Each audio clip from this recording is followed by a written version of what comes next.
સતકેવલ સાહેબ, પરમગુરુ પાઠશાલા સંકુલ, સતકેવલ વિદ્યા મંદિર, સારસા થકી હું મકવાણા મહેન્દ્ર ધોરણ 5 ગુજરાતી મીડિયમના વિદ્યાર્થીઓનું ઓનલાઈન ટીચિંગમાં હાર્દિક સ્વાગત કરું છું. વિદ્યાર્થી મિત્રો, આજનો સબ્જેક્ટ છે ઇંગ્લિશ અને તેમાં પણ આપણે સેકન્ડ સેમમાં પ્રવેશ કરી ચૂક્યા છીએ. એટલે આપણે યુનિટ 3 ટ્રાવેલ ટાઈમ અને તેમાં પણ આજે આપણે activity 4A page number 59 textbook પર ભણવા જઈ રહ્યા છીએ. તો દરેક વિદ્યાર્થીઓ ટેક્સ્ટબુકની અંદર પેજ નંબર 59 એક્ટિવિટી 4A ચિત્ર જુઓ અને તેનું વર્ણન સાંભળો. જોડીમાં બેસો અને તે વર્ણન મોટેથી વાંચો. તમારા મિત્રને સંભળાવો. તો આ એક્ટિવિટી તમે ઘરે પણ કરી શકો છો, બરાબર છે. આપણે અત્યારે અહીંયા એક્ટિવિટી 4Aનો અભ્યાસ કરવા જઈ રહ્યા છે. દરેક વિદ્યાર્થીઓ ટેક્સ્ટબુકની અંદર પણ જોઈ શકે છે, સ્લાઇડમાં પણ તમે જોઈ શકો છો.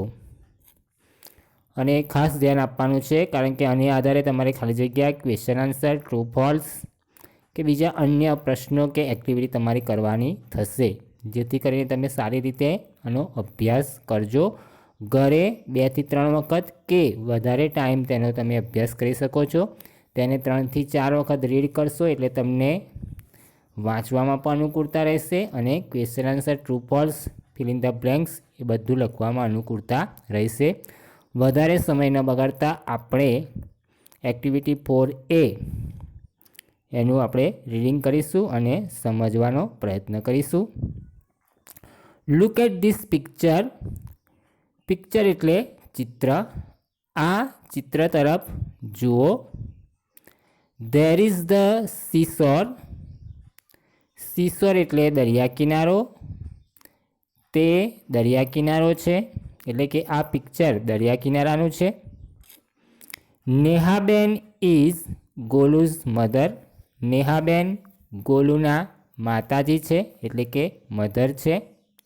એટલે ગોલુ એમનો દીકરો એટલે કે સન થઈ ગયો, એ તમને ખ્યાલ આવી ગયો હશે. રોહિતભાઈ ઇઝ ગોલુઝ ફાધર. રોહિતભાઈ તે ગોલુના ફાધર પિતાજી છે. એટલે કે ગોલુઝ ફાધર્સ નેમ ઇઝ રોહિતભાઈ. ગોલુના પિતાજીનું નામ રોહિતભાઈ છે. નેહાબેન ઇઝ ગોલુઝ મધર અથવા ગોલુઝ મધર ઇઝ નેહાબેન, બરાબર. ગોલુની માતાનું નામ નેહાબેન છે. ગોલુના ફાધરનું નામ રોહિતભાઈ છે. Pinku is Golu's sister. પિંકુ તે ગોલુની બહેન છે, એટલે કે Golu's sister's name is Pinku. ગોલુની બહેનનું નામ પિંકુ છે. Rohitbhai has a magazine. Rohitbhai has a newspaper. Rohitbhai પાસે ન્યૂઝપેપર એટલે વર્તમાનપત્ર છે, છાપું છે. He is reading the newspaper aloud. Aloud એટલે મોટેથી. રીડિંગ એટલે વાંચવું. ન્યૂઝપેપર એટલે છાપું, વર્તમાનપત્ર. He is reading the newspaper aloud. તેઓ મોટેથી વર્તમાનપત્ર વાંચી રહ્યા છે. નેહાબેન is listening the news. Nehaben listen એટલે સાંભળવું, ન્યૂઝ એટલે સમાચાર. નેહાબેન સમાચાર પત્ર અથવા સમાચાર સાંભળી રહ્યા છે. She has a basket. તેઓ પાસે બાસ્કેટ છે. ફરી વખત રિપીટ કરી દઉં. રોહિતભાઈ હેઝ અ ન્યૂઝપેપર. રોહિતભાઈ પાસે વર્તમાનપત્ર છે. He is reading the newspaper aloud. તેઓ મોટેથી ન્યૂઝપેપર વાંચી રહ્યા છે. નેહાબેન ઇઝ લિસનિંગ ધ ન્યૂઝ. અને નેહાબેન સમાચાર સાંભળી રહ્યા છે. એટલે કે રોહિતભાઈ છાપું વાંચે છે અને નેહાબેન સમાચાર સાંભળી રહ્યા છે. She has a basket. She has એટલે કે નેહાબેન હેઝ અ બાસ્કેટ. નેહાબેન પાસે બાસ્કેટ છે. There are apples in the basket. બાસ્કેટમાં સફરજન છે. Golu and Pinku are playing cricket. Golu અને પિંકુ ક્રિકેટ રમી રહ્યા છે. Golu has a bat. Golu પાસે બેટ છે. પિંકુ હેઝ અ બોલ. પિંકુ પાસે બોલ એટલે કે દડો છે. There is a balloon main. એક ફુગ્ગાવાળો પણ છે એટલે કે દરિયા કિનારે ફુગ્ગાવાળો પણ છે. તમે ચિત્રની અંદર જોઈ શકો છો કે રોહિતભાઈ છાપું વાંચી રહ્યા છે. Reading the newspaper aloud. Nehaben is listening the news. Nehaben સમાચાર સાંભળી રહ્યા છે. She has a basket. તેઓ પાસે બાસ્કેટ છે. પાછળના ચિત્ર તરફ જોશો તો ખ્યાલ આવશે. તો બાસ્કેટની અંદર એપલ્સ પર તમે જોઈ શકો છો. ગોલુની જોડે બેટ છે ગોલુ પાસે, બરાબર, અને પિંકુ પાસે દડો પણ તમે ચિત્રમાં જોઈ શકો છો. અને પાછળની સાઈડ એક બલૂન મેન ફુગ્ગાવાળો પણ છે. He has balloons. તેઓ પાસે અથવા તેમની પાસે ફુગ્ગાઓ છે. They go for picnic by bus. તેઓ બસ દ્વારા પિકનિક એટલે કે પર્યટન માટે ગયા હતા. તો આ રીતે વિદ્યાર્થી મિત્રો આપણે એક્ટિવિટી 4A કમ્પ્લીટ કરીએ છીએ. અને હવે પછી તમારે જે તમારું હોમવર્ક છે તે ખાસ કરવાનું છે.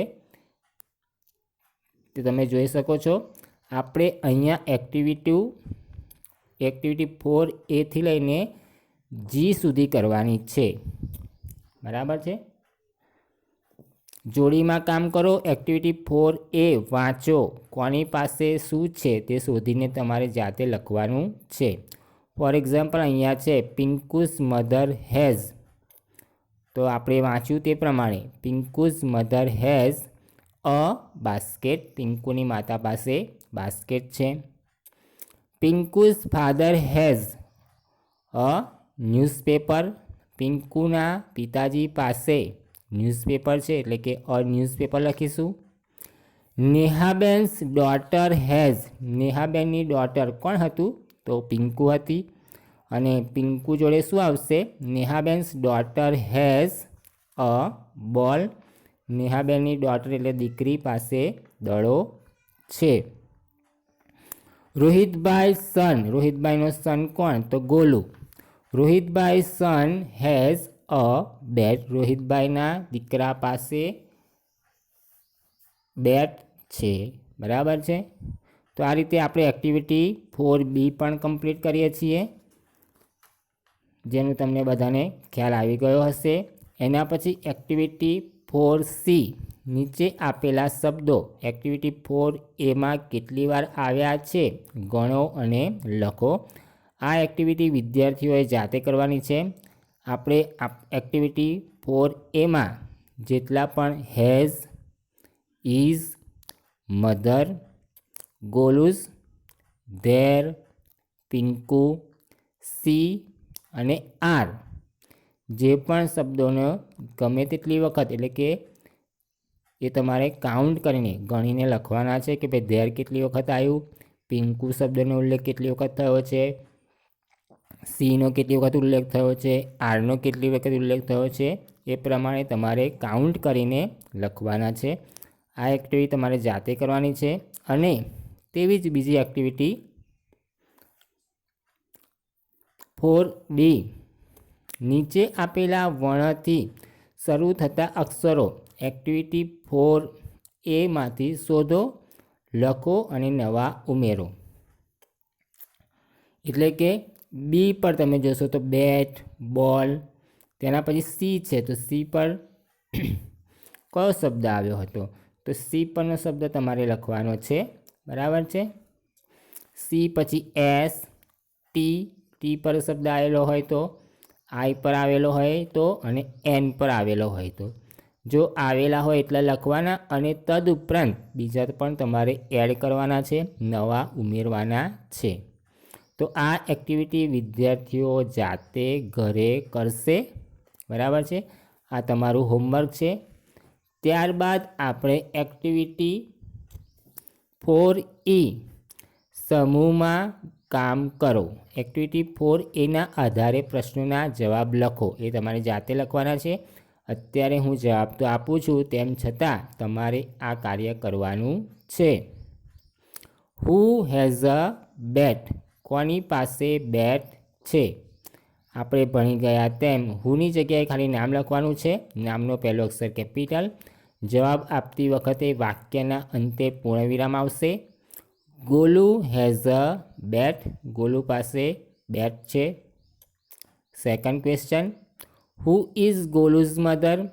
ગોલુની માતા કોણ છે? અને આપણે ભણી ગયા તે પ્રમાણે નેહાબેન ઇઝ ગોલુઝ મધર. નેહાબેનમાં નામનો પહેલો અક્ષર અગાઉ કહ્યું તે પ્રમાણે એન કેપિટલ થશે, એટલે કે ગમે તે જગ્યાએ નામનો પહેલો અક્ષર કેપિટલ રહેશે. Third, what is Pinku's mother's name? Pinku's mother's name is Nehaben. બરાબર છે. તો આ રીતે આખા વાક્યમાં જવાબ દરેકે લખવાનો છે.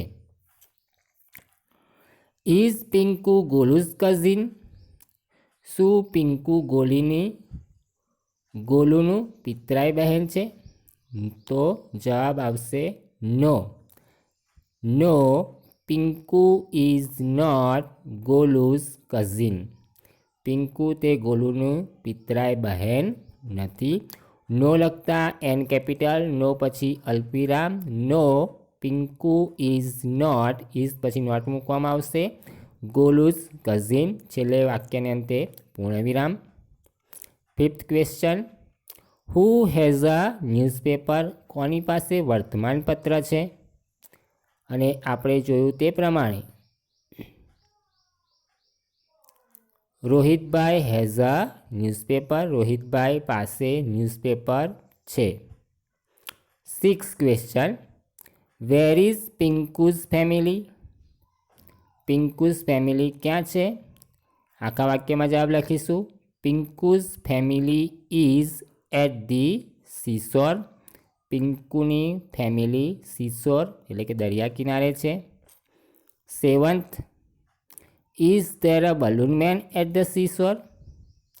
જવાબ યસમાં આવશે. Yes, there is a balloon man at the seashore. તો આ રીતે આપણે એક્ટિવિટી 4E પણ કમ્પ્લીટ કરીએ છીએ.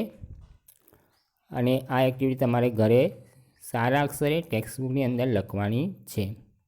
હવે એક્ટિવિટી 4F, સાચા વિધાનો સામે ટ્રુ અને ખોટા વિધાનો સામે ફોલ્સ લખો. નેહાબેન ઇઝ પિંકુઝ સિસ્ટર. વાક્ય તદ્દન ખોટું છે, એટલે કે ફોલ્સ લખીશું. નેહાબેન ઇઝ પિંકુઝ સિસ્ટર ને પણ મધર છે, એટલે પહેલું વિધાન false. Golu is Pinku's brother. વાક્ય તદ્દન સાચું છે, વિધાન સાચું છે, એટલે આપણે ટ્રુ લખીશું. TRUE, Golu is Pinku's brother. Rohitbhai has a magazine. વિધાન ખોટું છે. રોહિતભાઈ હેઝ અ ન્યૂઝપેપર આવે, અહીંયા મેગેઝિન છે, એટલે ત્રીજું વિધાન ફોલ્સ લખીશું. Fourth, they are at the seashore. તેઓ દરિયા કિનારે હતા. વિધાન તદ્દન સાચું છે, ટ્રુ લખીશું આપણે. There is a balloon man in the picture. વાક્ય સાચું છે, એટલે કે યસ લખીશું. There is no water in the picture. પિક્ચરમાં વોટર નથી, તો એવું બને નહીં. દરિયા કિનારે પાણી તો હોય જ, એટલે કે there is no water in the picture. વિધાન ફોલ્સ લખીશું, છઠ્ઠું વિધાન. બરાબર છે. આ રીતે આપણે આ એક્ટિવિટી પણ પૂર્ણ કરીએ છીએ. છેલ્લે આપણે એક્ટિવિટી 4G, શબ્દો યોગ્ય ક્રમમાં ગોઠવી સાચું વાક્ય બનાવો. વિદ્યાર્થીઓ જાતે આ એક્ટિવિટી કરવાની છે. બરાબર છે. તેમ છતાં હું જવાબ આપી દઉં છું. પહેલું વિધાનમાં ક્રમમાં ગોઠવીશું. નેહાબેન હેઝ ફ્રૂટ્સ. નેહાબેન પાસે ફળો છે. બીજું વિધાન લખીશું. Golu is playing. ગોલુ રમી રહ્યો છે. ત્રીજું વિધાન લખીશું. Pinku is Golu's sister. પિંકુ તે ગોલુની બહેન છે. અથવા ગોલુઝ સિસ્ટર ઇઝ પિંકુ, તેવું લખશું તો પણ વિધાન સાચું બનશે અથવા યોગ્ય ક્રમમાં ગોઠવાશે. રોહિતભાઈ ઇઝ ગોલુઝ ફાધર. રોહિતભાઈ તે ગોલુના ફાધર છે. પાંચમું બનશે ગોલુઝ રેડ ઇઝ બોલ. તો આપણે લખીશું ગોલુઝ બોલ ઇઝ રેડ. પાંચમું વિધાન એ રીતે ક્રમમાં ગોઠવવાનું છે. છઠ્ઠું વિધાન there are students in the class. ક્લાસમાં વિદ્યાર્થીઓ છે. અને છેલ્લે પ્રશ્નચિહ્ન છે, પ્રશ્ન વાક્ય છે, એટલે ઇઝ પહેલું જ આવશે. Is Pinku Golu's sister. Is Pinku Golu's sister એટલે આ વિધાન એવું ને એવું જ રહેશે, એમાં કોઈ પણ ફેરફાર આવશે નહીં. ઇઝ ગોલુઝ સિસ્ટર પિંકુ એવું બનશે નહીં, એટલે એ વિધાન એવું ને એવું જ લખવાનું છે. Is Pinku Golu's sister. તો આ રીતે વિદ્યાર્થી મિત્રો આપણે એક્ટિવિટી 4A થી લઈને G સુધી કમ્પ્લીટ કરી છે. એના આન્સર હું તમને બધાને વાંચીને બોલીને સંભળાયા છે. એટલે આ રીતે તમારે ઘરે ટેક્સ્ટબુકની અંદર સારી રીતે આ એક્ટિવિટીના આન્સર લખવાના છે.